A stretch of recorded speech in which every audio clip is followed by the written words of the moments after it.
Gente, boa noite, muito obrigado pela presença. Dessa vez eu decidi convidar os dois juntos. Eu sempre faço aquela cena horrorosa de ficar falando aqui para vocês, depois convidá-los. Para aí todo mundo bate palma, aquela coisa, né? Mas dessa vez eu queria que os dois estivessem aqui, porque trata-se de um casal que participou da minha vida inteira no Sempre um Papo, praticamente. Eu acho que desde que eu nasci. Aliás, acho que quando eu nasci eu conheci o Rui. Foi a primeira coisa que aconteceu. Então, eu queria fazer essa abertura agradecendo os dois, porque não só tem uma relação de confiança nessa coisa de fazer o lançamento do livro, como também tem a amizade que a gente plantou e que vive desde essa época. O projeto encerra aí em 2019 hoje. A gente vai fazer mais uma atividade ali no dia 12, mas é só um apoio que o projeto está dando a Thaís Guimarães e ao Carlinhos Ávila no lançamento do livro deles. E ano que vem a gente volta. O que mais? Foram quase 60 eventos. O projeto também está em São Paulo, também está em Araxá, onde a gente faz o FLI Araxá já há 9 anos. Já a edição do ano que vem já está marcada para o período entre 1 e 5 de julho, lá no Grande Hotel de Araxá. Os patronos serão Clarice Lispector e João Cabral de Melo Neto, que fazem 100 anos, e os autores homenageados, a Conceição Evaristo e o Zé Eduardo Agualusa, que lançam livros novos também nessa época. Então, hoje nós temos a presença dos dois lançando livros novos. A Heloísa, além de excelente contista, romancista, eu tenho a honra de ter um conto que ela inventou, que ela fez, dada uma situação que nós vivemos, depois ela conta, no Otton, aqui em Belo Horizonte.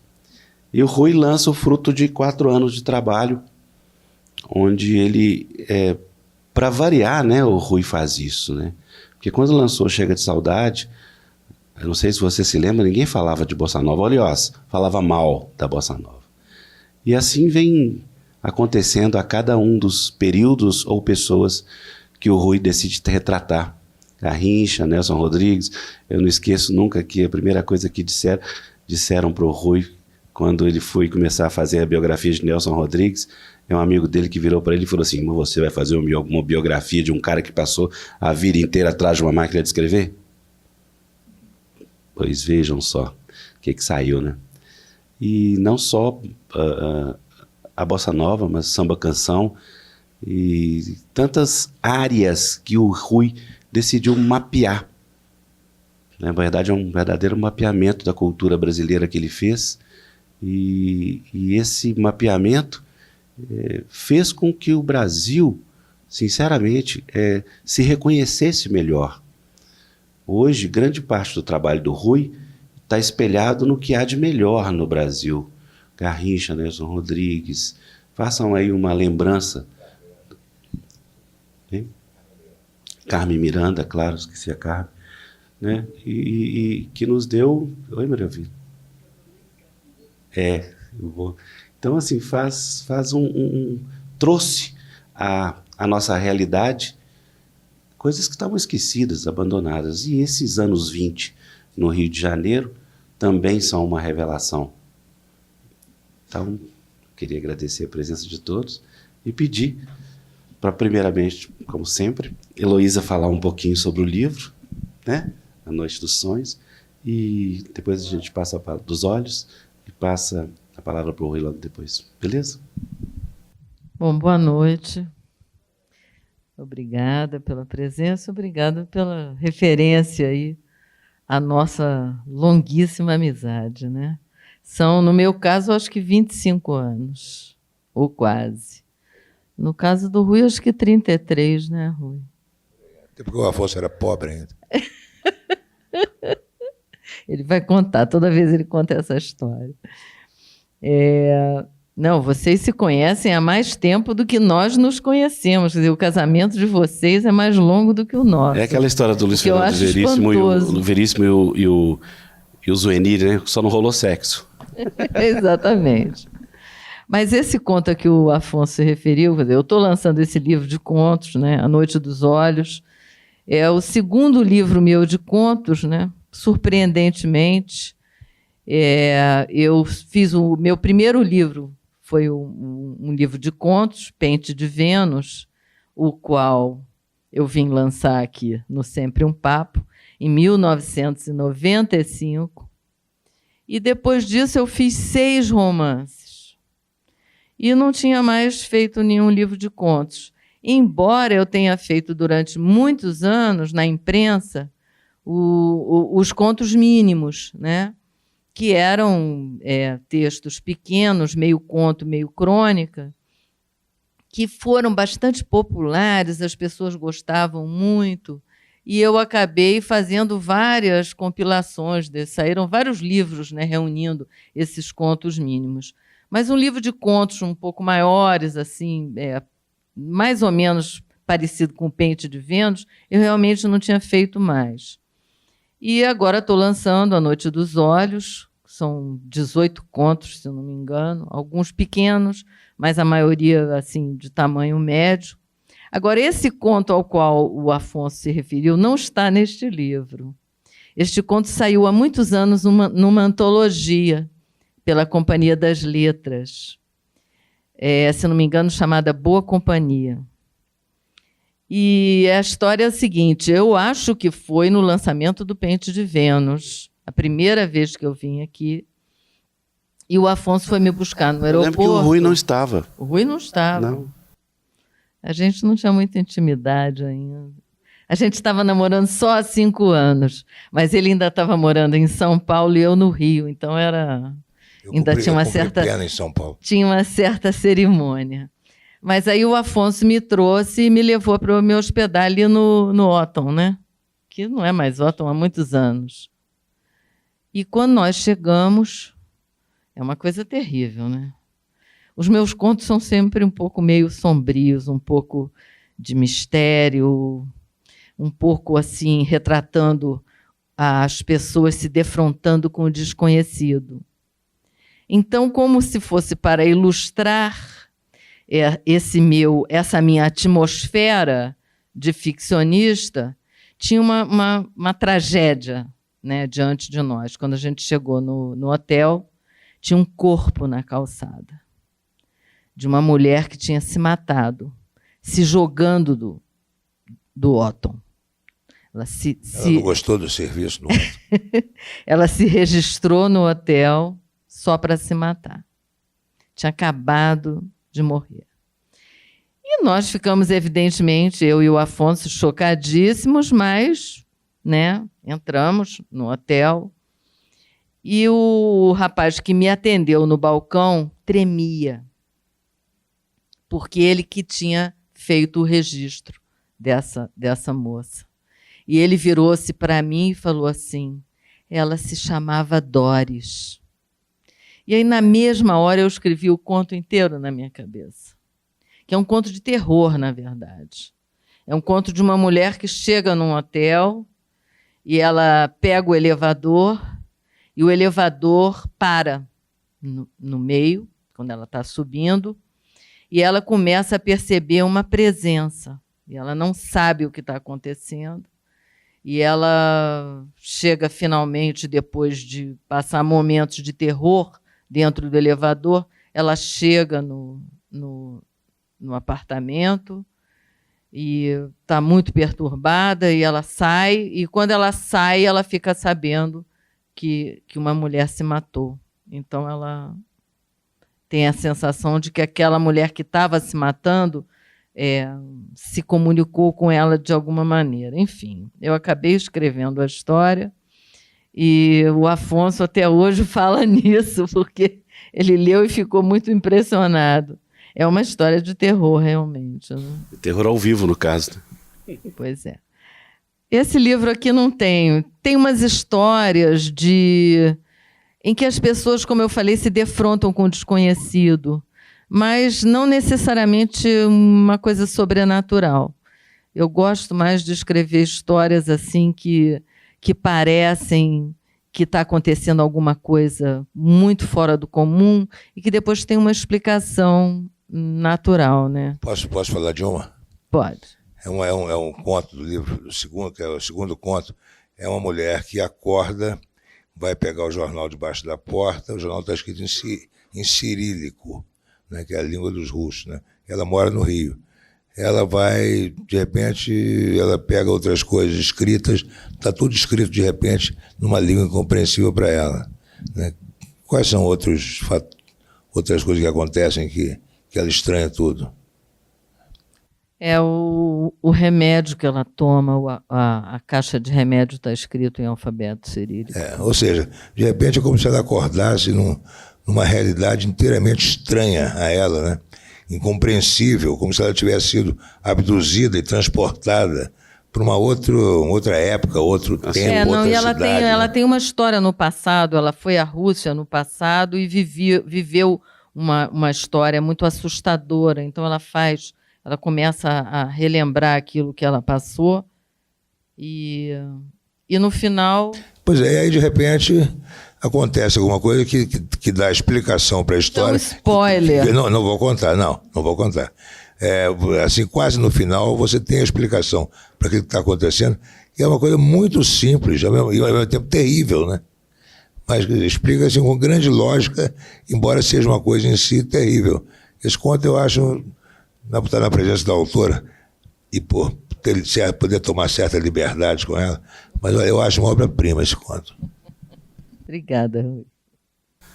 Então, doutor Rui, a palavra é sua. Não, pergunta alguma coisa. Eu vou falar, bem, não vou contar não, deixa para lá, depois eu conto. Doutor Rui Castro, como tudo bem? É a pergunta que o jornalista mais odeia. Metrópole à beira-mar, o Rio moderno dos anos 20. Você está fazendo Fica calado, o cara fica calado, não fala mais nada, entendeu? É com ódio, o escritor fica com ódio. Sobre o que é o seu livro? Sobre o que é o seu livro? Exatamente. Olha, nos últimos 30 e poucos anos, eu recebo de repente essa pergunta dos repórteres, né? Tem algum repórter presente aqui, nenhum deles, não é nenhum deles. O cara chegou e disse: Rui, me fala do seu livro. Eu falei: peraí, se eu soubesse que tinha que falar, não teria escrito, pô. Supõe-se que a pessoa venha discutir o livro comigo, não me fazer falar, né? Mas é o seguinte, tudo bem, eu vou falar. Esse livro eu levei 4 anos fazendo. Eu terminei de escrever um livro chamado A Noite do Meu Bem, que saiu no final de 2015, que é uma história do Rio, dos anos 40 e 50, quando o Rio ainda era capital federal, e o poder, né, se passava no Rio, e eis aí uma coisa que nunca tinha sido ainda explorada: o poder no Rio, o poder federal, o poder do país, né, da capital, se dava não só no Palácio do Catete, que era a sede do governo, né, equivalente hoje ao Palácio do Planalto, como também na Boate Vogue, né, a poucos quilômetros de distância, em Copacabana, e ali entre o Vogue e o Catete se dava a distribuição do poder no Brasil, né? E tudo isso ao som de uma música que estava sendo produzida na época, que durante 20 anos dominou o cenário musical do Brasil, que foi o samba-canção. É uma música brasileira de altíssima qualidade, porque tem o seguinte: nenhum país do mundo pode competir com o Brasil em matéria de samba, né? Nenhum país do mundo pode competir com o México ou com Cuba em matéria de bolero, com Cuba em matéria de mambo, né? Nenhum país do mundo pode competir com os americanos em matéria de jazz. Mas em matéria de canção, todos os países do mundo podem competir entre si, né? Porque é uma forma de musical universal. Todas as músicas do mundo produzem canção. E você tem as grandes canções francesas, grandes canções americanas, as grandes canções portuguesas, né? E você tem as grandes canções brasileiras. E a canção brasileira está seguramente é uma das 2 maiores do mundo no século XX, sendo a outra, naturalmente, a dos americanos. Então, esse gênero musical, né, o samba-canção, que só pode ter existido a partir do momento que você teve o samba, né, o samba de breque, o samba malicioso, o samba rítmico. Você teve, ao mesmo tempo, o samba romântico, que foi o samba-canção. O legal é você explicar o porquê disso, historicamente. Por que nesse momento do Rio, o povo foi para lugares pequenos? Não, isso aí é a coisa do A Noite do Meu Bem, que não está em discussão aqui. O que interessa é o seguinte, eu quis levantar, então, eu me dei conta de que a história desse samba romântico, né, que tomou o Brasil inteiro e produziu grandes compositores e grandes cantoras e grandes cantores, nunca tinha sido contada, né? E aí me debrucei durante 3 anos nesse assunto e fiz o livro que foi A Noite do Meu Bem. Assim que esse livro saiu, eu comecei a me dar conta de outra coisa. Pessoas como Di Cavalcanti, o Pixinguinha, o J. Carlos, né, o Villa-Lobos, a Cecília Meirelles, né, Gilca Machado, quem mais, né, o Ismael Neri, enfim, toda essa turma que eu botei aí na última página da capa do livro, é uma quantidade enorme de grandes artistas, grandes escritores, grandes intelectuais que funcionaram, viviam no Rio na mesma época, né? E faziam coisas sem... Eles estavam produzindo coisas moderníssimas, como está altamente demonstrado no livro, mas sem essa coisa de dizer, olha como nós somos modernos. Não tinha isso no Rio, né? Pessoas faziam coisas modernas porque eram modernas, né? Elas não abriram guarda-roupa, pegaram um vestido, um terno e botaram, olha só como eu sou moderno. Nada disso, elas eram modernas naturalmente. E elas também não faziam parte de uma ação entre amigos. Elas eram uma multidão de gente criativa e criadora que disputava o mercado, né? Ou seja, o que elas faziam era para ser vendido, era para ser comprado, era para ser divulgado, era para ser consumido. Não era para ficar para a eternidade. Acabou ficando, né? Muita coisa ficou para a eternidade, mas foi produzida diretamente para o mercado, né? Até nisso havia essa modernidade, porque a noção de mercado no Brasil só então também estava começando. E eu fiquei pensando, pô, essa turma toda, né, entre os anos 20, funcionando, trabalhando, criando, né? E por que essa história, por que nunca foram agrupadas numa narrativa, né? Por causa da Semana de Arte 22, que atrapalhou tudo. Eles venderam bem o peixe deles, né? Isso aí é você que está dizendo, evidentemente. Venderam bem o peixe, né? Eles conseguiram impor na cultura brasileira a ideia de que eles fizeram tudo, né? Que era uma porcaria. Mas não foi eles que tinha antes. Não foi. Só querendo te irritar. Eles eram uma ação entre amigos, né? Eram meia dúzia de pessoas, muito ajudados pelo pessoal do Rio, que também foi limado na história, porque essa história deles lá foi muito copidescada. A partir do momento, 20 anos depois que o negócio aconteceu e não teve repercussão nenhuma, nem na imprensa local, eles começaram a partir de 42, começaram a copidescar a história. Primeiro limaram o pessoal do Rio, depois limaram os outros entre eles ali, que também não tinha importância, para reduzir a coisa a 5 pessoas, né? Que são as que hoje dominam a Tarsila do Amaral estava lá, sim. Não em 22. Em 22. Não, só chegou em 23. Ela não participou da semana. Ela era a única de talento daquela turma e não estava na Semana de Arte Moderna. Ela estava, na verdade, ela estava em Paris estudando pintura acadêmica. E aquela foto que ela aparece lá na Semana? Aquela foto é tirada no Rio, aliás. Aquela foto é de 28, 29, aquela foto. Aquela foto costuma sair com a legenda. A Semana de Arte 22 em São Paulo é de 29 no Rio. É isso. Ela que tem todo mundo, inclusive a Eugênia Moreira, o Álvaro Moreira, Vale, claro, né? E o João não está nessa foto. Ele não está. Está a Elsie Houston. Aquela foto foi tirada no Cais do Porto, no Rio, quando eles vieram fazer para a exposição da Tarsila do Amaral na Escola de Belas Artes. Foi a primeira individual dela também, na história, entendeu? Ou seja, tudo isso foi limado, né? E foi, até você acredita que é uma foto da Semana de Arte Moderna. Não é. Mas enfim, eu não estou querendo estabelecer um concurso de campeonato de modernismo entre o Rio e São Paulo, porque é até covardia, entendeu? É como você botar o Flamengo contra o Botucatu, entendeu? Não tem sentido, né? O que eu fiz nesse livro foi apresentar uma realidade que estava... Não vou dizer que estava sepultada, não era nem considerada, né? Ninguém imaginou que que o Rio, naquela mesma época, tivesse essa quantidade de gente fazendo coisas inaugurais, inaugurando coisas, criando coisas que não tinham sido criadas antes, né? E hoje eu fico espantado, né, quando eu vejo aquilo, eu falo, poxa, mas que maravilha, olha o que ninguém tratou disso até agora. Ficaram tão preocupados com o Oswald de Andrade, o Mário de Andrade, que deixaram essa maravilha para mim, entendeu? Aí quanto mais eu mergulhava na história, mais eu me encantava. É o Vila Lobos, é o Pixinguinha, é o Senhor, né? Na área de pintura, de escultura, de Roquete Pinto, né? O Roquete Pinto se juntou à expedição do Rondon, em 1912, e foram para o norte do Brasil contactar tribos indígenas que nunca tinham sido contactadas, né? Já com aquela ideia, né? Que é a ideia correta e pioneira, né? De que o índio não é brasileiro. O índio é o índio, tem que ser protegido, ele foi ocupado, foi invadido, ele não é obrigado a trabalhar, ele não é obrigado a fazer nada, ele tem que ser protegido pela sociedade, né?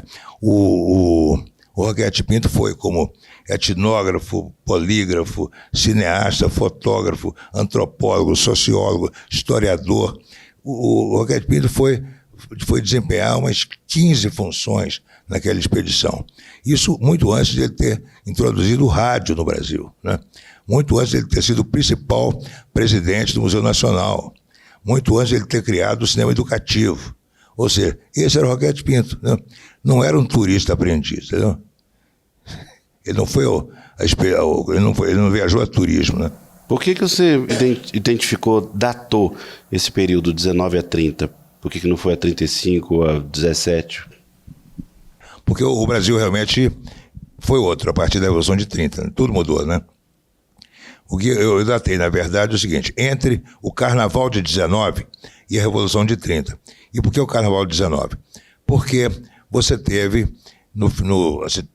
até 1918, final de 18, o mundo estava, né, vivendo a Grande Guerra, que depois passou a ser chamada de Primeira Guerra. Depois que teve a Segunda, chamou-se aquela de Primeira. Até então, era só a Grande Guerra, né? Então você tinha a Grande Guerra, que acabou em novembro de 18. A guerra, uma guerra mundial, mesmo que você não participe dela, o Brasil participou muito perifericamente e só nos últimos meses, mas uma guerra mundial altera a vida do mundo inteiro, evidentemente, altera a economia. O Brasil até se beneficiou muito da Primeira Guerra Mundial, porque ele não teve que ir lá combater e muita coisa aconteceu aqui porque, inclusive a industrialização, você não pode comprar a indústria de fora, você tem que fabricar a sua, né? E o Brasil tinha coisa para vender para eles, que eles precisavam comprar. Então o Brasil se beneficiou. Ao mesmo tempo que teve o fim da guerra, houve a epidemia da gripe espanhola no mundo inteiro, né? De repente, ali por volta de setembro, outubro de 1918, enquanto a guerra ainda estava acabando, você teve uma coisa mundial, né, que matou milhões de pessoas, a gripe espanhola matou mais gente do que a guerra. Isso é impressionante. Essa história também é muito pouco contada, né? Tá vendo? Muita gente no Brasil teve parentes que morreram, né? E foi uma epidemia que não escolheu ninguém. Não escolheu pobre, não escolheu, sabe? Matou gente rica, gente pobre, gente de todas as idades, condições sociais. Só no Rio, que foi o principal atingido pela gripe espanhola, porque era porto de mar, o Rio perdeu 15 mil pessoas em 15 dias. Né? Imagina você, uma sua cidade, morrerem 1.000 pessoas por dia. Quer dizer, chega um ponto que você não tem mais velório, não tem luto, não tem nem enterro, né? As pessoas eram jogadas em valas comuns, né? Você não tem hospital mais, você não tem nada. Você não pode nem ter enterro, porque os coveiros também começam a morrer, né? Tudo para, você não pode estar de repente, você não pode estar numa aglomeração como essa aqui. Ou seja, a cidade morre. Aí aconteceu que, depois de 15 dias, as pessoas pararam de morrer. De repente, sem saber por quê. Aí os médicos descobriram. A cidade se autoimunizou. As pessoas pararam de morrer, voltaram a sair às ruas, abriram as portas, voltaram a trabalhar, voltaram a se divertir. Pela exposição ao vírus? Pela exposição ao vírus? Naquela época a ciência sabia que existia um negócio chamado vírus. mas não tinha nem como identificar. Você não tinha um instrumento para você ver um vírus, né? Então ele sabia o que tinha. Hein? Não tinha microscópio. Então, de repente, a cidade se autoimunizou, as pessoas voltaram a sair à rua, a vida voltou aos poucos ao normal. Aí já estávamos em dezembro de 1918, de repente era o dia 1º de janeiro de 19 e o carnaval ia acontecer no comecinho de março, né?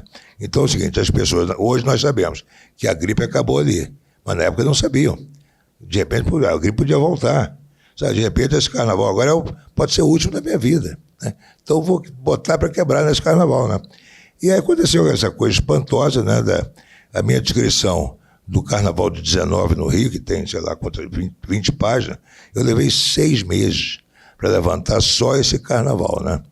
Eu li uma quantidade gigantesca de jornais e revistas do Carnaval de 19, desde o dia 1º de janeiro até o dia 15 de março, por aí.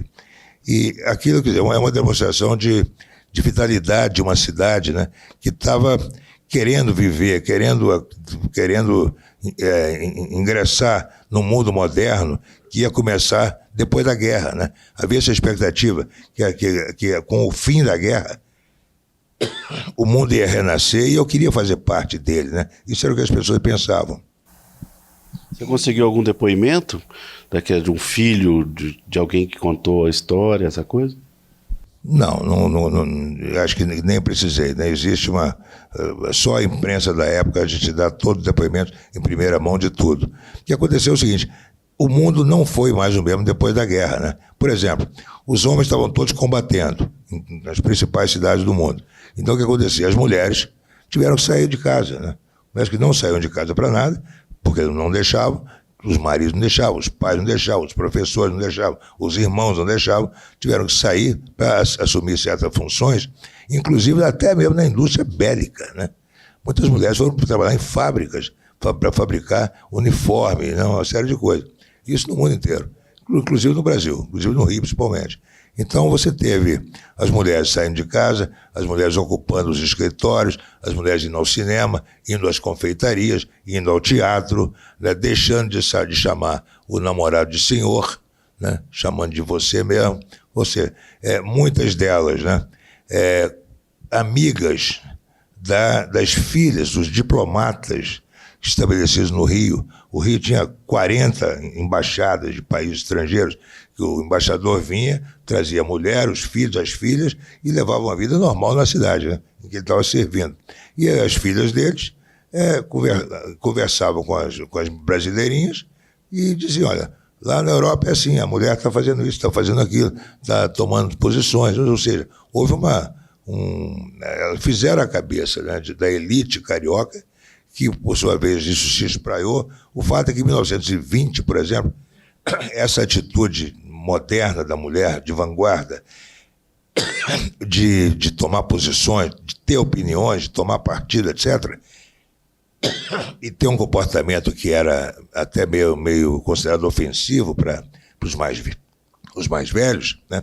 Um comportamento que melindrava os mais velhos, por isso foram chamados de melindrosas, né? Tanto que em 1920 eu já encontrei o Zé Oiticica, né, que era o principal líder anarquista do Brasil. Olha só, um líder anarquista reclamando porque estava havendo uma onda de melindrosismo no Rio, ou seja, de moças atrevidas que tinham a audácia de ter opinião, né? E olha que o Zé Oiticica era um cara altamente progressista, né, e tudo mais, pelo fato de ser anarquista. Ou seja, em 1920, então, você já tinha a cidade estava preparada, de certa maneira, além de estar preparada fisicamente, né, topograficamente, né, com todos os serviços, né, os teatros, os institutos culturais, né, e tudo mais, para receber o século XX. Para culminar tudo, em 1922, enquanto estava acontecendo lá em São Paulo a Semana de Arte Moderna, se dedicando a destruir o soneto e a colocação de pronomes, né, você teve dali a poucos meses no Rio a exposição do primeiro centenário da independência do Brasil, né, com a participação de 15 ou 20 países em estandes, né, que foram armados especialmente para receber a presença desses países. Ali você teve uma quantidade gigantesca de congressos históricos, científicos, culturais, você teve a apresentação de novas tecnologias, você descobriu como era o rádio, já teve até, a gente explicava o que era a televisão, você teve inúmeros acordos comerciais que o Brasil fez com vários países para trazer tecnologia para o Brasil. Ou seja, a exposição do centenário de 22, que durou 8 meses, né, foi o que realmente apresentou o Brasil ao século XX. Né? Isso também foi deixado de lado em segundo plano, porque estávamos preocupados em acabar com o soneto. Soneto esse já tinha sido destruído no Rio já há alguns anos, né? Porque os poetas do Rio eram os poetas simbolistas, que eram muito mais modernos do que os parnasianos. Ou seja, eu me dei conta de tudo isso e falei, pô, mas não é possível, deixaram tudo isso para mim. Então eu passei 4 anos mergulhado nesse mundo e o resultado está aí nesse livro aí. Elô, ficou faltando um pouquinho da sua apresentação, você falar um pouquinho mais dos romances, né? O que mais me marcou, todo mundo deve te dizer isso, é o Lugar Escuro, né? Mas também eu gostaria de ouvir de você a interação que você tem com o Rui, e se você puder falar um pouquinho do Carmen Miranda, né, do espetáculo, né? Como é que chama a moça que você falou que era sensacional? Amanda Acosta. Está em São Paulo agora, não está? Está no Tomara que venha para cá. Fala disso.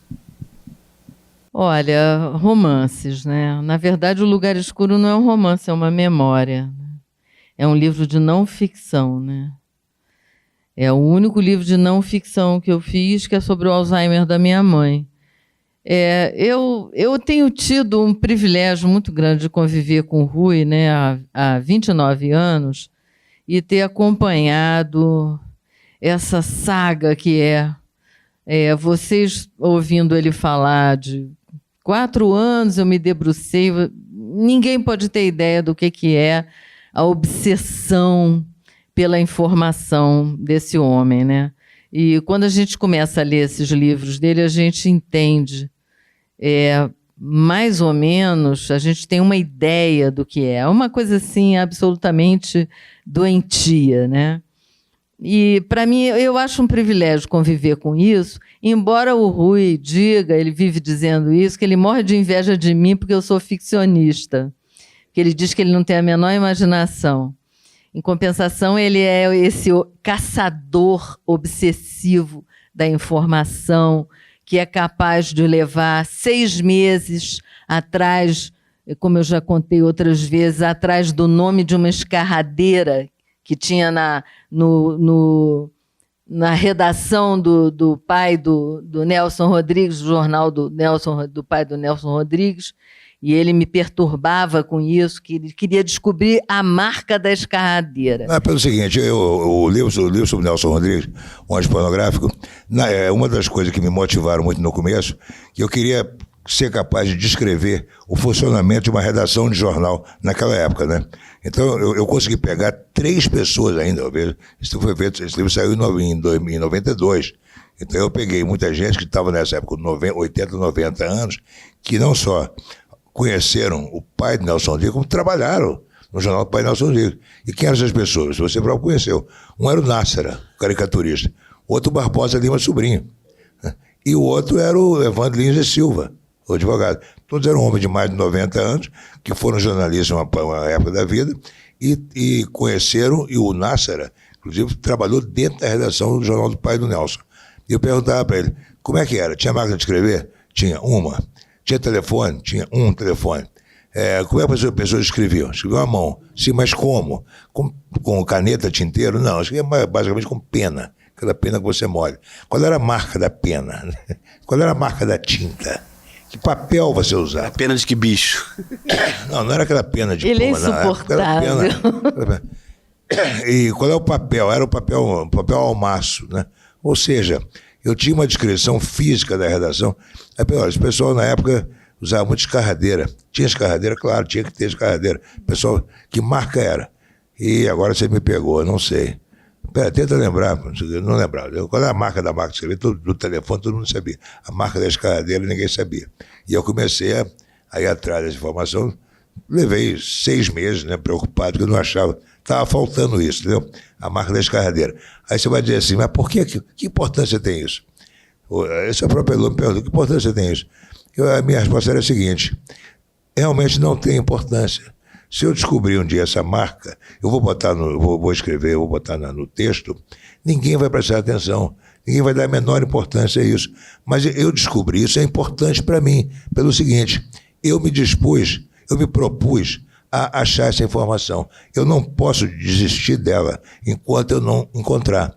Porque se eu desistir dessa, porque ninguém vai dar bola, eu vou desistir também da outra, e da outra, e da outra, e da outra, entendeu? Porque é muito difícil. É uma palavra, chama então, obsessão. Obsessão. Exatamente. Ele fica possuído em todos os livros que ele faz. Então, ao mesmo tempo, ele fica com inveja de mim, porque eu invento histórias. Ele diz que ele não consegue inventar histórias.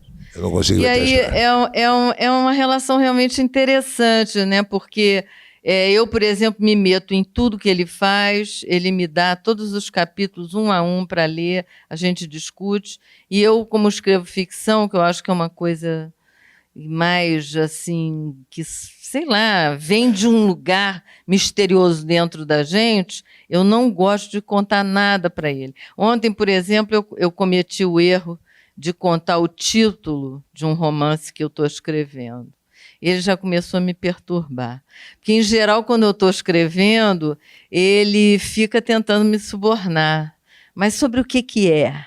Você não pode me contar nem um pouquinho? E eu não gosto de contar. Primeiro, porque o Rui é muito opiniático, né? Ele se mete muito. E segundo, porque realmente acontece isso. Quando a gente escreve ficção, a gente se relaciona com algum ponto misterioso dentro da gente. E o Rui até acabou provando disso, porque ele escreveu 2 histórias de ficção. Era No Tempo do Rei e Bilac Vê Estrelas. Todas 2 eu adaptei para o teatro. Depois a gente vai falar um pouquinho do teatro. Foi aí que eu entendi, realmente. Quando você faz ficção, você não tem como conversar sobre isso com ninguém de fora, porque você próprio não sabe. Você está lidando com personagens que não existem, né? Que vão fazer coisas que você também não sabe ainda. Alguns até fazem por conta própria, é uma coisa impressionante. Os personagens começam a ter vida própria na sua cabeça, né? Então como é que você vai discutir com alguém sobre pessoas que não existem e que só existem na sua cabeça e nem você tem controle sobre elas, né? Então aconteceu, por exemplo, um dia, mas aí que está, a prática do ficcionista é inteiramente diferente. No Bilac Vê Estrelas tem uma cena em que os bandidos lá, que são os vilões, né, que é uma mulher e um padre, que estão querendo roubar os planos do balão do Zé do Patrocínio, eles entram lá no hangar, onde vão estar o Bilac e o Zé do Patrocínio, e eles dão uma cacetada na cabeça do Bilac, desmaiam o Bilac, por isso que o Bilac vê estrela, né? E amarram o Zé do Patrocínio, roubam os planos e botam fogo no hangar. Então, de repente, eu, como autor dessa história, eu estou, de repente, um personagem meu está desmaiado, o outro está amarrado e o galpão pegando fogo. Como é que faz? Perguntei para ela, eu não estou conseguindo. Como é que eu faço para resolver essa situação? Ela disse, acorda o Bilac. Eu acordei o Bilac, pronto, resolvi. Mas não tinha me ocorrido isso. Esse negócio da ficção, né, é uma coisa curiosa realmente, porque cada história que a gente escreve, isso acontece com os contos também, as histórias parece que se escrevem de alguma maneira, né? Os livros, os romances, eles têm uma biografia. É uma coisa engraçada, eu que sou mulher de um biógrafo, falar isso, mas é verdade. Os livros, cada um tem uma história. Eu tenho livros, por exemplo, que se escreveram a partir de um título, uma expressão que eu ouvi ou li em algum lugar e aquele título fez se desenrolar toda uma história, né, dentro da minha cabeça. Isso acontece com os romances, com os contos, e a gente tem essa troca que é realmente bem interessante. Eu me metendo muito nas coisas que ele faz e não deixando ele se meter muito nas minhas. Nesse caso aí também há uma explicação. Quando alguém vem falar, puxa, a profissão de escritor deve ser a coisa mais solitária do mundo, né? Você com seu texto. Eu falei, de escritor ficcionista sim, mas o biógrafo não. O biógrafo convive com uma multidão de gente, né? Primeiro, vamos supor, como se faz uma biografia? Você vai tratar da vida pessoal e da vida profissional de alguém que você vai biografar. Então, para levantar as informações sobre essa pessoa, você vai conversar com, na minha maneira de trabalhar, pelo menos 200 pessoas que conviveram com o biografado, conheceram o biografado, amaram o biografado, namoraram o biografado, detestaram o biografado, enfim, você tem que falar com 200 pessoas. Para chegar a essas 200, eu tenho que apurrinhar, amolar, pelo menos outras 200, porque muitas vezes eu não sei onde mora a pessoa, qual o telefone dela, não sei nem se está viva. Então eu tenho que sair perguntando, fulano, você conhece fulano de tal? E não conheço não. Quer dizer, não, eu tive com ele, mas tive com ele há 30 anos. Mas tem um cara que eu conheço que teve com ele há 20 anos. Aí eu vou nesse. Esse aí também, pois eu nunca mais vi, mas tem um cara acessado que teve com ele há 10 anos. Então, quer dizer, aí de repente um dia eu chego naquela pessoa, né? Mas para isso eu já incomodei outras 3 ou 4. Então, quer dizer, o trabalho do biógrafo é até um pouco chato para as pessoas, porque eu envolvo uma quantidade de gente que eu boto para trabalhar para mim, né? Para localizar pessoas para mim. Pior é quando eu levo 1 ano para localizar alguém, e aí chega, o cara está com 93 anos, completamente surdo e gaga, né? Eu já localizei gente fazendo hemodiálise. Já localizei gente internado como é que chama? Internado na... Não, lá, aquela coisa do... No asilo de velhos, não foi? Né?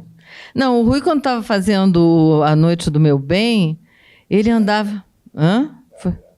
Não, A Noite do Meu Bem. Não, ficar me mirando? Que você ficava louco quando via um velhinho na rua? Ele olhava para um velhinho, assim, com olhos cobiçosos. Esse aí deve ter conhecido. Esse aí pode ser uma fonte. Eu tinha que conter, entendeu? E tem outra coisa também, que é quando você me usa, como você já fez, para se dar bem com as suas fontes, né?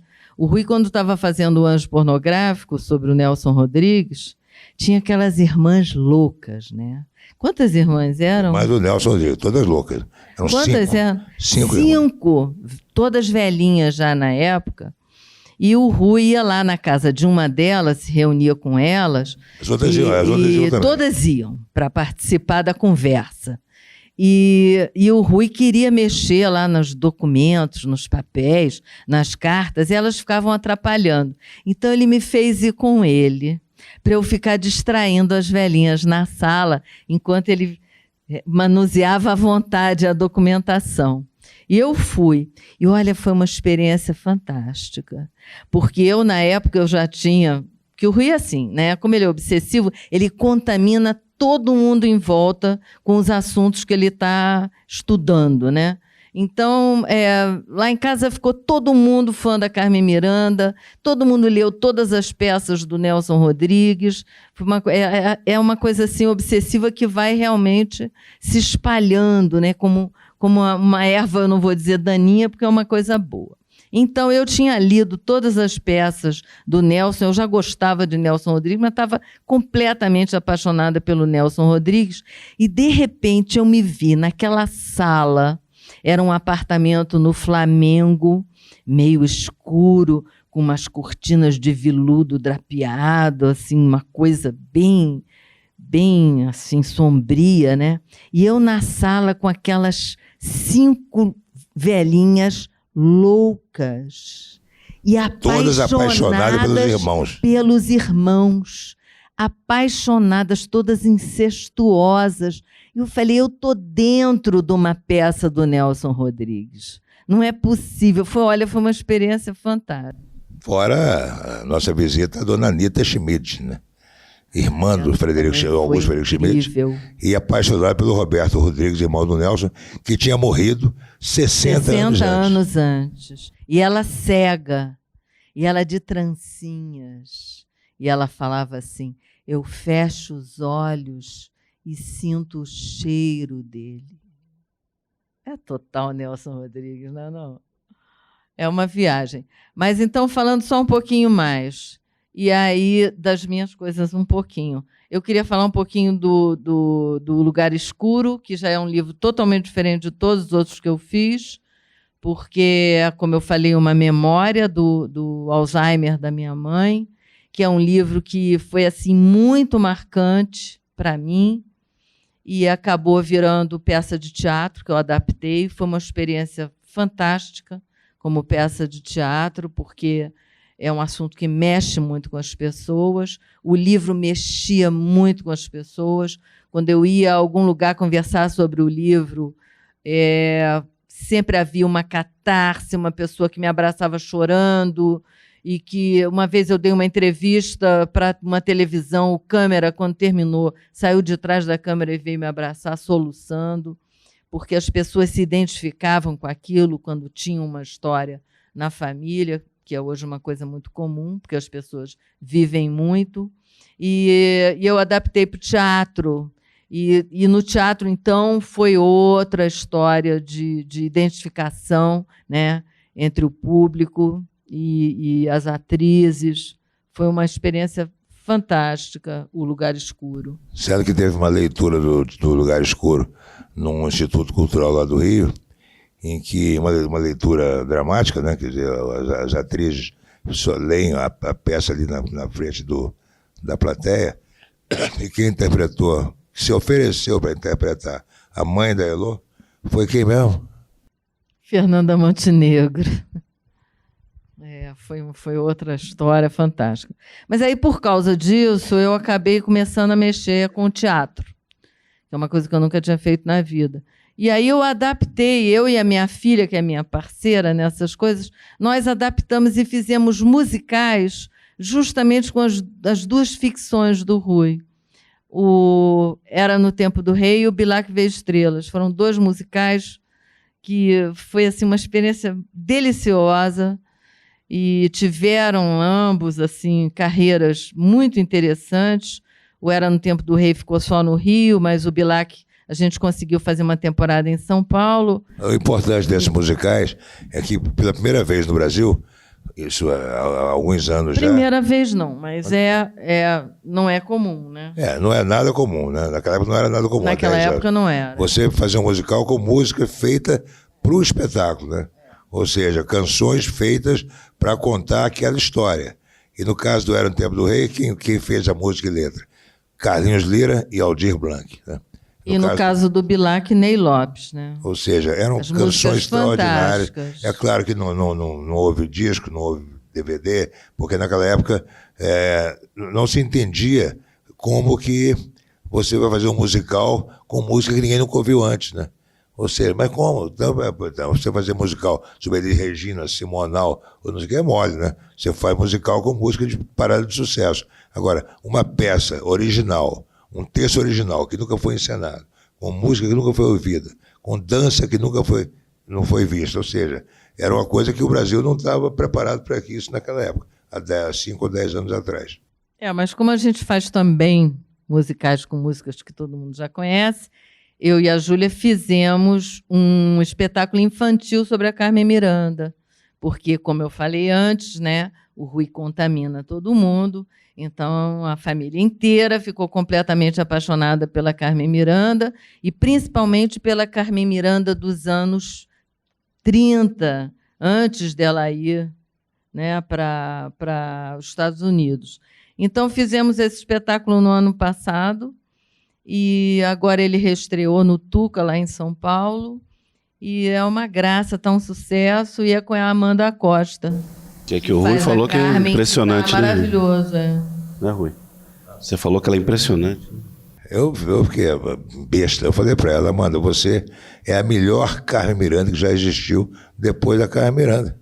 Eu não sei se o espetáculo da Bibi, o musical da Bibi Ferreira veio a Belo Horizonte. Exatamente. E é um caso quase que de espiritismo. A Amanda, né? A Bibi, a Amanda que fez o Bibi, foi mesmo. A Bibi da Amanda devia ser tão boa quanto a própria Bibi. Pois agora ela está fazendo, para nossa alegria, né, esse espetáculo da Carmen Miranda, e ela se transforma na Carmen Miranda também.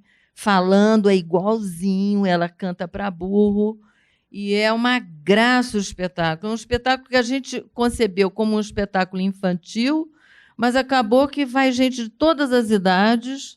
E o Antônio Fagundes, a gente estava terminando a temporada no primeiro semestre, e o Antônio Fagundes foi assistir no último dia, ficou tão apaixonado pelo espetáculo que resolveu produzir o espetáculo. E aí ele reestreou agora no Tuca em outubro e vai ficar até março, pelo menos. E assim, a Amanda é realmente um fenômeno. Ô, Rui, vou fazer uma brincadeira aqui. O que você acha de eu falar alguns nomes, aleatoriamente, e você ilustrar com uma história relacionada para ele? Não só da pesquisa, mas da história que está no livro. Não, porque é o seguinte, esse livro, como eu falei agora há pouco para o Pedro, do Estado de Minas, um jornalista do Rio descreveu como sendo um épico. E é realmente um épico, né? No sentido de que é uma história muito grande, muito comprida. É uma história que leva 11 anos, envolve uma cidade inteira, envolve 50 personagens principais e o povo da cidade, né? Você sente isso lendo o livro, né? Na verdade, foi como se eu tivesse reconstruído uma cidade que não existe mais, né? Nenhuma cidade no mundo existe mais como era há 100 anos. As cidades mudaram muito, não é só o Rio de hoje que não é o mesmo de 100 anos atrás. Belo Horizonte também não é, Nova York também não é, nenhuma cidade é. Então o que eu fiz? Eu reconstruí uma cidade que existiu há 100 anos, bairro por bairro, rua por rua, em alguns casos, prédio por prédio. Eu tive que repovoar essa cidade e botei para andar 40 ou 50 personagens principais e muitos coadjuvantes. Então, apesar desse caráter, digamos assim, generalizante do livro, você tem, de repente, você se defronta com uma história pessoal sobre cada uma dessas pessoas aqui e você tem a sensação de que você está lendo uma mini biografia dessa pessoa, né? Quer dizer, você sai do épico e de repente mergulha na intimidade, né, de uma pessoa e você tem ali à sua disposição uma história importante, uma história trágica, uma história cômica, uma história triste, uma história alegre e tudo mais, né? Porque cada uma dessas pessoas teve uma vida extraordinária que influenciou tudo em volta, né? Então, por exemplo, você tem... Por exemplo, se eu ficar contando algumas aqui, eu vou atrapalhar o prazer de quem vai ler. Mas, por exemplo, houve uma mulher no Rio chamada Laurinda Santos Lobo, né, que foi uma patronesse das artes, da cultura. Ela era sobrinha do Joaquim Murtinho, que foi ministro da Economia do começo da República. Ela tinha um casarão, um palacete em Santa Teresa, onde ela recebia todos os artistas, todos os escritores, todos os visitantes ilustres do Rio, todo mundo, todos os cantores de ópera que davam o concerto no Teatro Municipal iam dar o concerto na casa dela, de graça, entendeu? Ela recebia ex-presidente da República, né? Enfim, ela era uma mulher feia, uma mulher nada atraente fisicamente, mas ela era um fenômeno e ela era chamada Marechala da Elegância, não só pelas roupas que ela usava, ela combinando com as joias, uma coisa impressionante, como também pelo que tinha na casa dela. Para você ter uma ideia, toda a decoração do Teatro Municipal do Rio foi feito baseado na casa dela. Ela que escolhia o cara que fazia o afresco, que costurava as cortinas e tudo mais. Bom, essa casa dessa mulher, Santa Teresa, ela morreu em 1940 e poucos, e ela legou essa casa para o Instituto Hahnemanniano, que era dos homeopatas, né? Só que por problemas entre eles lá, eles não foram assumir a casa. E deixaram a casa fechada. A casa foi abandonada. Aí, anos depois, começaram a invadir a casa. Os moradores de rua invadiram a casa, começaram a saquear a casa, levaram tudo, levaram toda a prataria, porcelana, né, as maçanetas de ouro, os portais, né? Tudo, né? O piano, sabe? Obras de arte, cortina, tudo, né? Só deixaram o esqueleto da casa. Os moradores de Santa Teresa, e principalmente o Pascoal Carlos Magno, fazendo campanhas, né, para impedir que aquilo acontecesse, mas foi tão rápido, de repente, foi como se um exército de formigas, né, entrasse, levaram tudo, deixaram a casa literalmente no esqueleto, né? Até que anos depois, já com mal feito, o governo do estado do Rio tombou a casa, mandou restaurar o que foi possível. Então, por exemplo, aquelas paredes, né? Só faltava levar as paredes. Algumas paredes foram levadas, na verdade. Eles fizeram... telhado, levaram as telhas todas. Fizeram um novo telhado, fizeram umas escadas, uns gradis, uma coisa parecida. Enfim, fizeram como se estivessem produzindo uma memória do que aquela casa tinha sido. E ela foi aberta ao público. Hoje chama-se o Museu, o Parque das Ruínas, Santa Teresa. É um lugar que você pode visitar, né? E você não, tem música, tem exposições, tem coisa lá. E a pessoa não sabe que naquela casa desfilaram os maiores artistas do mundo, né? Porque tem isso também. Entre maio e setembro, que é a temporada que não, enfim, que é uma época do ano que na Europa você não tem praticamente espetáculos, né? Todas as companhias de teatro e de ópera vinham para o Rio, né? E eram assim, cada companhia vinha com 300 pessoas, né?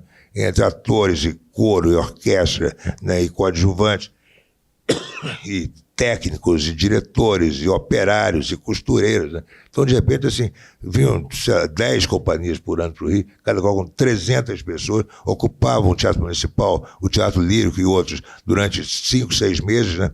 Cada companhia dessa dava 70, 80 recitais, né? Montava 20 óperas. Impressionante, né?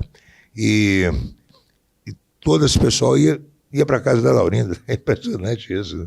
E isso é só uma coisa um detalhe que eu estou descrevendo de uma pessoa que teve uma importância gigantesca. Bom, foi essa mulher que permitiu que o Villa-Lobos fosse para a Europa. Ela pagou a permanência do Villa-Lobos na Europa juntamente com Carlos Guinle, né?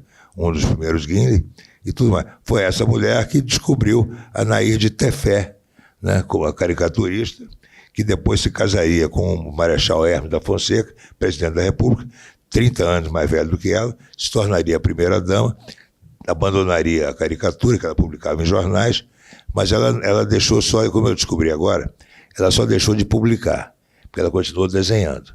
E no livro aqui eu mostro um desenho que ela fez do Marechal Hermes pelado, né? De botas, né? Eu tinha outros desenhos piores do que esse, mas eu não tive coragem de publicar, né? Ou seja, também a Nair de Tefé também foi um produto da casa da Laurinda. Esse é só uma das personagens, né? Se você pegar, por exemplo, qualquer um aqui, é impressionante, né? Pegar uma mulher como Eugênia Álvaro Moreira, né? Que eu acho que talvez muito poucos aqui nessa sala tenham ouvido falar. Você já tinha ouvido falar em Eugênia Álvaro Moreira? Ela foi mulher do Álvaro Moreira. Ela era mineira, de Juiz de Fora. Ela chegou ao Ela era de uma família mais ou menos abastada, Juiz de Fora, neta de barões, aquela coisa toda. O cara morreu e ela e a mãe foram ganhar vida no Rio. Em 1914, a guerra estava começando. 2 jornalistas do Rio, Álvaro Moreira e Olegário Mariano, poeta, depois famoso, estavam numa papelaria no Rio e viram uma mulher muito bonita. Uma mulher morena, com uma franjinha aqui, muito preta, olhos impressionantes, com um paletó meio masculino, uma saia comprida, botas e fumando uma cigarrilha, né? Uma mulher impressionante. Se impressionaram com ela, puxaram com... tem a foto dela.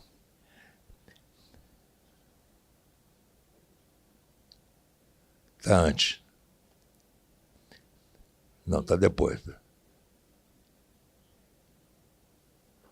Olha ela aí. Enfim, eles viram essa mulher, né?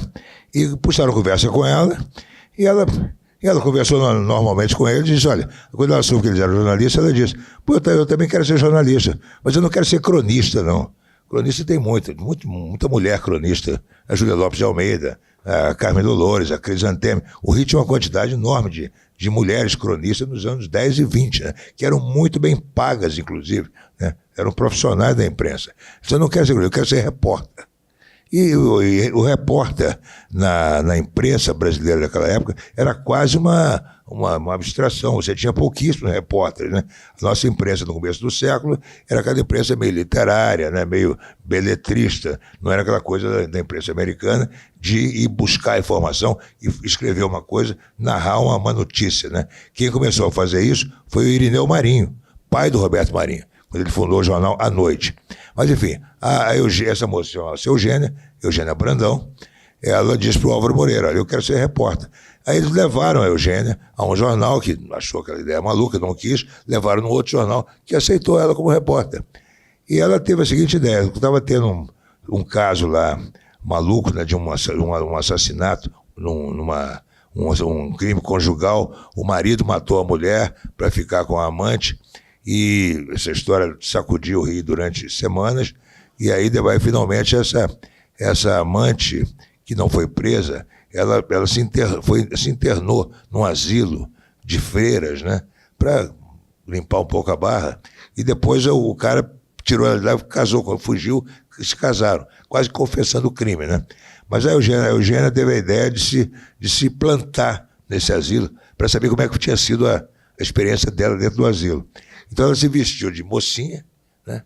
E ela foi para lá, mas ela foi descoberta rapidamente, né? Porque ela tinha máquina fotográfica, ela tinha uma série de coisas que não se entende que uma mocinha que vai se internar num asilo use, né? Mas ela, antes de ser expulsa, ela teve tempo de conversar com um monte de interno e descobriu as piores coisas sobre aquele internato. E ela saiu e publicou uma série de 5 matérias no jornal dela, denunciando aquele negócio todo. Foi um escândalo, e ela ficou famosa de uma hora para outra. Bom, enfim, essa moça que o Álvaro Moreira e o Olegário Mariano acharam que era uma mulher de seus 20 e poucos anos, tinha, naquele momento, 16 anos. Isso é sensacional, né?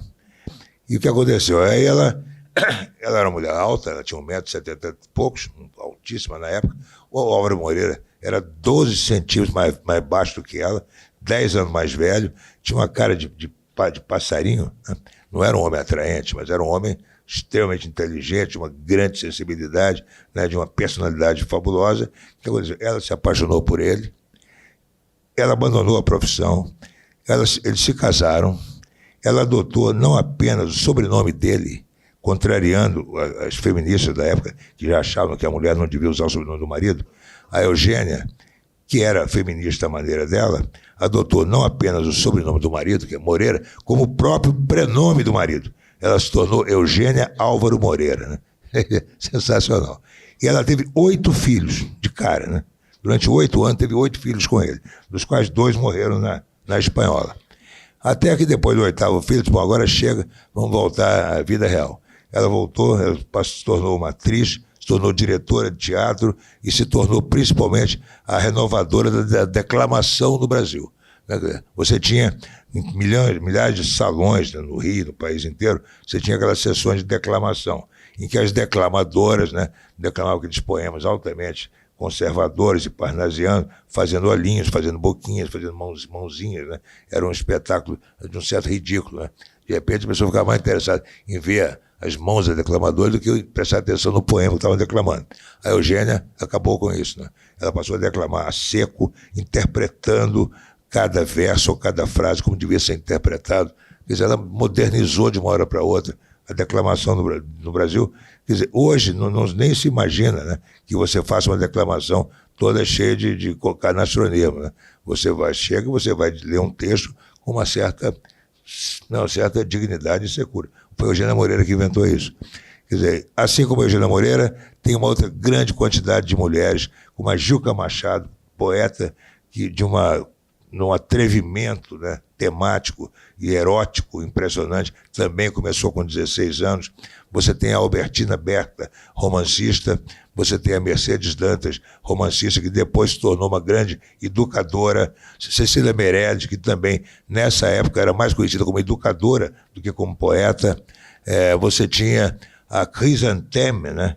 Que era um pseudônimo de uma escritora, que tinha uma vida, sabe, era completamente independente, né? Uma mulher que botava os homens no seu lugar ali, com qualquer coisa que falasse com ela, ela derrubava o cara. Essa mulher publicou 10 romances nos anos 20, todos porque as editoras a disputavam. Não tinha esse negócio de pagar para ser publicado, não. As próprias poetas. Juca Machado era disputada pelas editoras e cada livro dela de poesia tirava 3, 4 edições. Né? Nem hoje isso acontece. Enfim, a cena feminina do Rio era espantosa nessa época. Você tem também a cena negra no Rio também, um teatro experimental do negro que foi criado, um teatro de revista negra que foi criado também no Rio nessa época, impressionante. Você teve o teatro de vanguarda, feito pelo Álvaro Moreira com a Eugênia. Enfim, é uma cena, né, que praticamente não tem limite, né? Eu tive que parar uma hora dessa porque não tinha mais nem espaço para fazer, senão o livro ia ficar desse tamanho. Né? O Rui, seus livros, as capas do seu livro sempre tem história, né? Nelson Rodrigues e tudo. Qual que é a história dessa capa? A história dessa capa é impressionante, né? Isso é uma coisa que nos acontece de vez em quando. É como diz Nelson Rodrigues, se você não tiver sorte, você não chupa nem um chicabom, você engasga com palito, né? Tem que ter sorte. E eu tenho muita sorte. Vários problemas, né, que acontecem nos livros são resolvidos para mim por um lance de sorte. E nesse caso aí, dessa capa, foi o seguinte. Eu e a Heloísa caminhamos todo dia no calçadão do Leblon, em Ipanema, e depois sentamos para tomar uma água de coco, antes de cada um ir trabalhar. Então, nós tínhamos já caminhado, estávamos sentados tomando coco, e eu estava contando para ela que eu tinha descoberto um desenho de J. Carlos, que era uma melindrosa na areia, linda, que eu queria que fosse a capa do livro. Eu falei para ela, o problema é que a família J. Carlos parece que é muito chata, né? Eles dão em cima, cobram tudo, querem saber como é que não dão permissão, é uma trabalheira você querer usar material J. Carlos. Eu até entendo, né? Também não pode chegar, não é a festa da uva também, né? Mas eu tinha descoberto também na véspera uma história linda do J. Carlos, que era o seguinte: o J. Carlos, 1920 e poucos, depois de 20 anos de trabalho, resolveu construir uma casa para ele, no Jardim Botânico. Comprou um terreno, mandou fazer uma casa. E ele resolveu ir, no dia que ia começar a obra, ele resolveu ir para ver começar a obra. Foi com a mulher dele.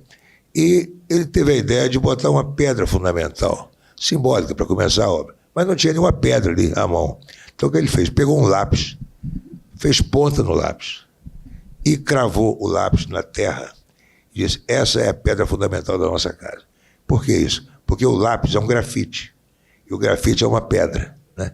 Então, olha que coisa linda, né?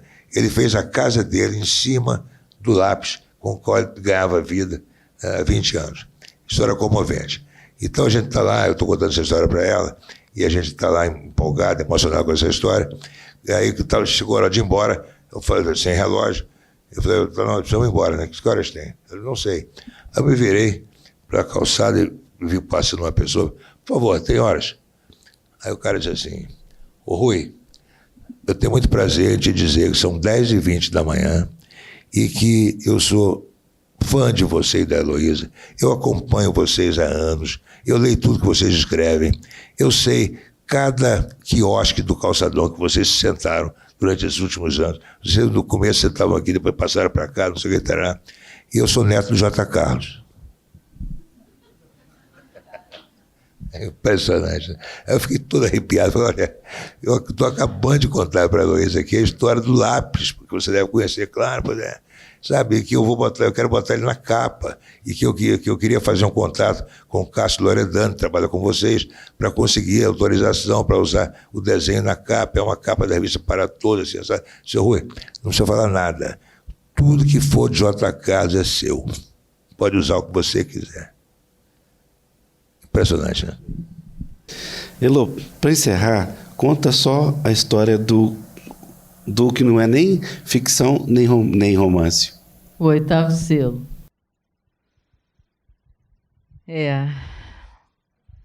O Oitavo Selo, que eu dei o subtítulo de Quase Romance, é um livro em que eu descrevi os confrontos do Rui com a morte.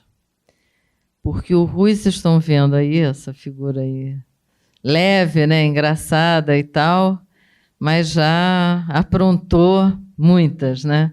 Tanto que ele, às vezes, encontra as pessoas na rua e elas perguntam, e aí, como é que você está? Eu estou ótimo, este ano eu ainda não morri. E, realmente, o Rui passou por vários problemas seríssimos de saúde.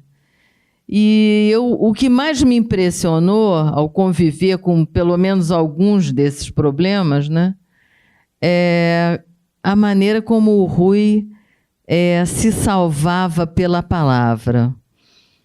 Quando o Rui estava escrevendo Carmen, por exemplo, que é um livro enorme, né, acho que foi o maior livro que ele já fez em número de páginas, umas 600 páginas, quando ele estava na página 60, mais ou menos, ou seja, tinha feito 10% do livro, ele descobriu, teve um diagnóstico de um câncer na base da língua com metástase nos gânglios linfáticos.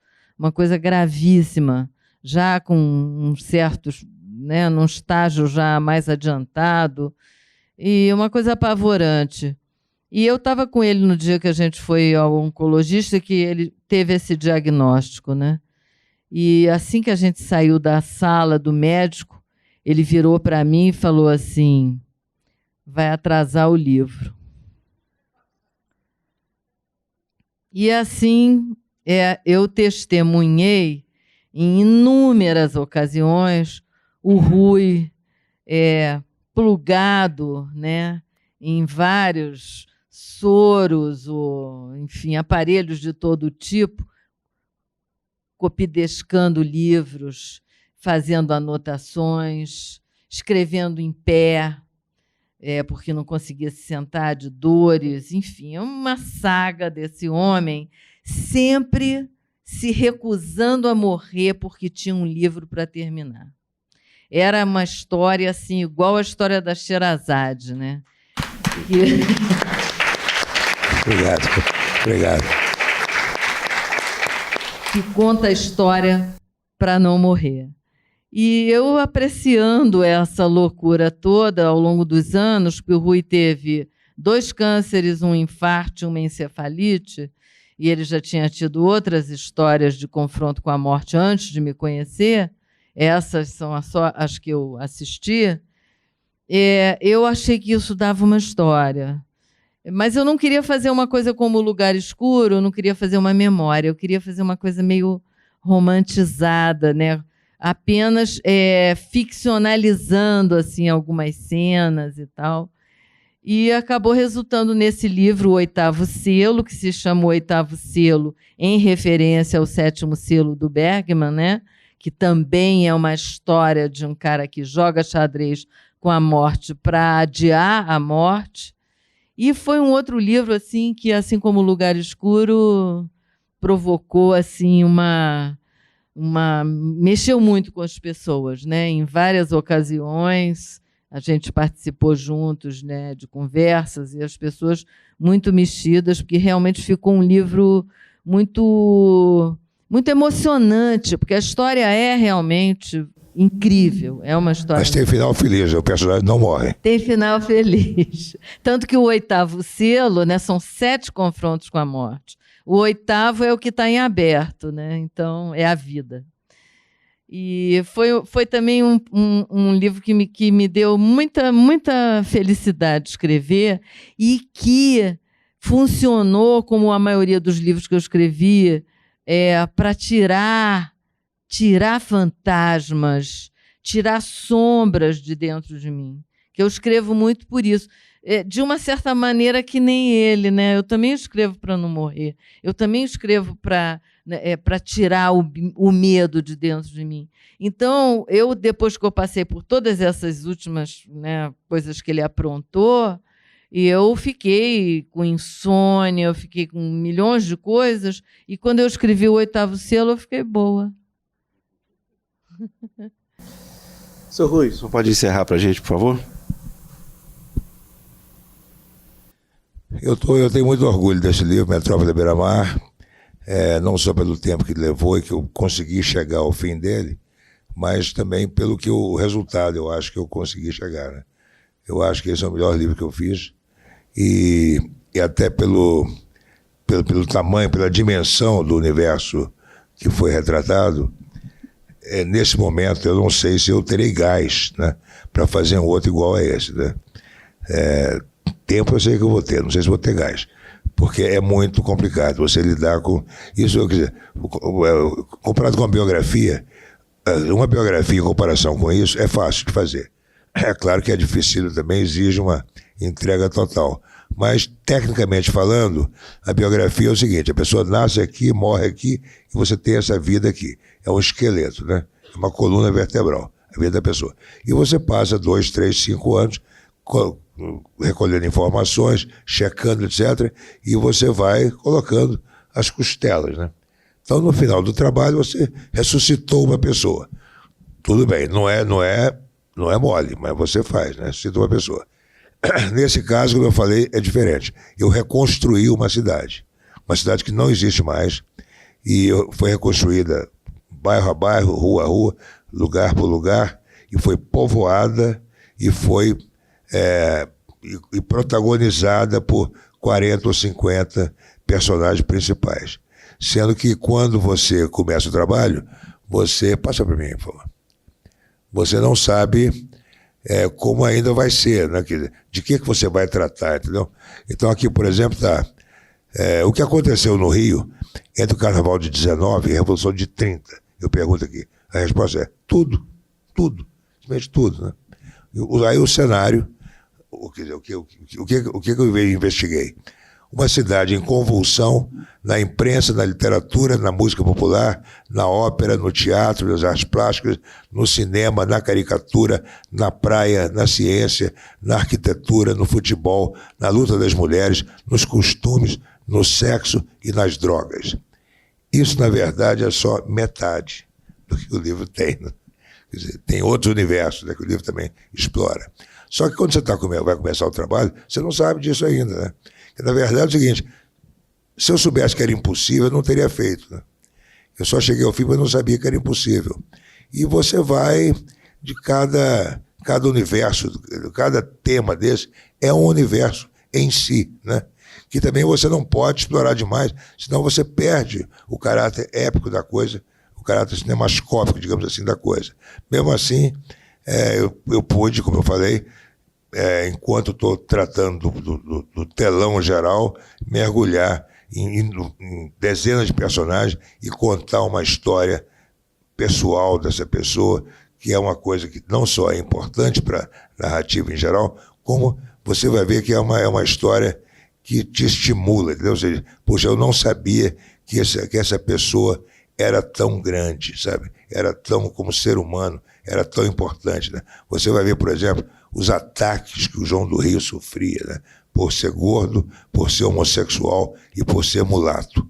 Ele era atacado por algumas pessoas da maneira mais absurda, mais cruel, atacado por escrito, agredido na rua, etc. Tal. Nunca escreveu uma palavra contra ninguém que o atacou. É incrível, né?